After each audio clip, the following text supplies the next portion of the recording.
Hi everyone, welcome back to my SQL training series.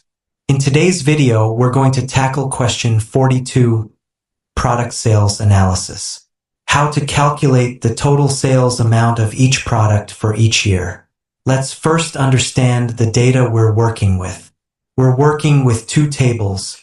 Orders table contains product number, part number, shipped quantity, unit retail, and order date.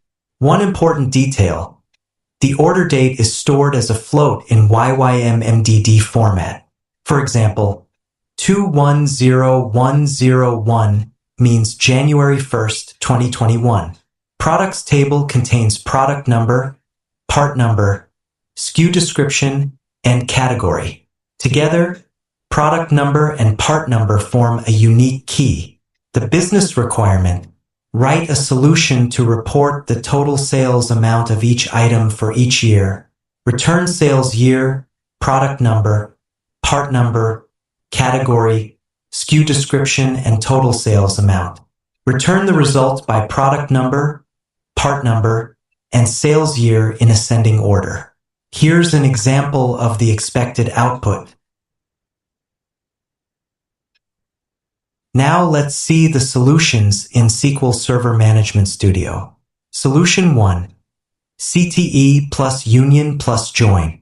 The first solution is more manual but very straightforward. We create a CTE where we manually filter each year's data using the order date ranges. For each year, we calculate the total sales with sum shipped quantity multiplied by unit retail. Then we union all years together. Finally, we join the CTE with the products table to pull category and SKU description. Execute the query and we can get 126,467 rows, displaying yearly total sales of each product with product info. This method is simple, but it's repetitive. You need to manually write out each year. Solution 2. CTE plus window functions plus join. This solution is more dynamic and scalable. From the common table expression, instead of hard-coding each year, we extract the sales year directly from order date. First, convert the float order date to a string. Then take the first two digits and prefix with 20 to get the year. For example, from 210101 to 21, then to 2021. Now we have a proper year in four-digit format. We keep the other columns we need for calculation: product, part, quantity, and unit price. In the main query, we use sum to compute total sales per product per year.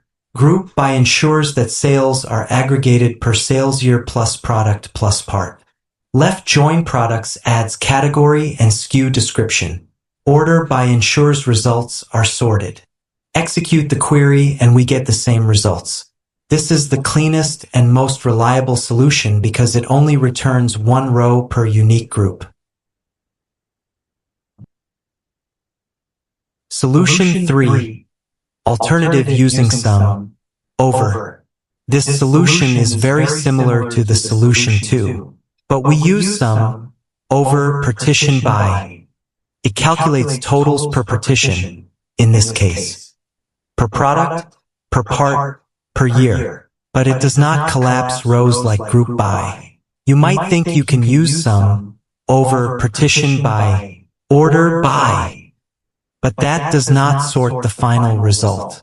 When we execute the query with order by in sum over, we can see window function does not guarantee row order.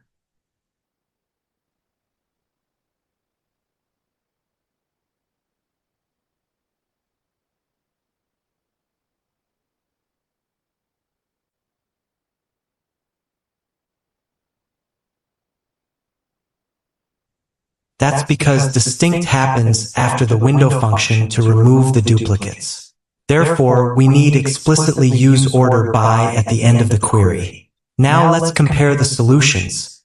Solution 1 with union, easy to understand, but not scalable, needs hard coding for every year. Solution 2 with group by, cleaner, dynamic, works automatically for all years.